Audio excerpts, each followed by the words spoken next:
Euro cup quarter ഫൈനലിലെ വമ്പൻ പോരാട്ടത്തിൽ പോർച്ചുഗലിനെ കീഴടക്കിയാണ് France സെമിയിലേക്ക് മുന്നേറിയത്. പോർച്ചുഗലിന്റെ തോൽവിക്ക് കാരണം നായകൻ ക്രിസ്ത്യാനോ റൊണാൾഡോയാണ് എന്നാണിപ്പോൾ ആരാധകരുടെ വിമർശനം. റൊണാൾഡോ വരുത്തിയ വലിയൊരു പിഴവ് പെനാൽറ്റി ഷൂട്ടൌട്ടിൽ ഫ്രാൻസിന് മുൻതൂക്കം നൽകിയെന്നാണ് ആരാധകർ പറയുന്നത്.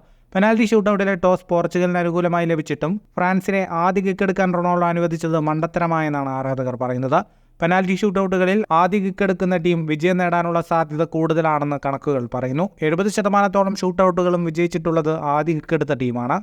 കണക്കുകൾ ഇങ്ങനെയൊക്കെ ആയിട്ടും ടോസ് നേടിയ റൊണാൾഡോ ആദ്യം കിക്കെടുക്കാൻ ഫ്രാൻസിനെ അനുവദിച്ചത് തിരിച്ചടി നൽകിയെന്ന് പലരും ചൂണ്ടിക്കാട്ടുന്നു. ഇതേസമയം റൊണാൾഡോ ആ തീരുമാനമെടുത്തതിന് പിന്നിലെ കാരണം എന്താണെന്ന് വ്യക്തമാണ്.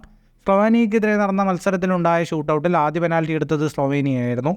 അതിനുശേഷം റൊണാൾഡോ പെനാൽറ്റി എടുത്തു. പോർച്ചുഗൽ മത്സരം വിജയിക്കുകയും ചെയ്തു. അതേ രീതിയായിരിക്കാം ഫ്രാൻസിനെതിരെയും റൊണാൾഡോ പിന്തുടർന്നിരിക്കുക. എന്നാൽ സ്ലൊവാനിയയ്ക്കെതിരെ ഹീറോയായ ഡിഗോ കോസ്റ്റയ്ക്ക് ഒന്നും ചെയ്യാനായില്ല. ഡിഗോ കോസ്റ്റ ഒരു പെനാൽറ്റി പോലും ഫ്രാൻസിനെതിരെ തടഞ്ഞില്ല. ഫുട്ബോൾ ലോകത്തെ കൂടുതൽ വാർത്തകൾക്കും വിശേഷങ്ങൾക്കുമായി സ്പോർട്സ് കഫേ പോൾ തന്നെ സബ്സ്ക്രൈബ് ചെയ്യുക.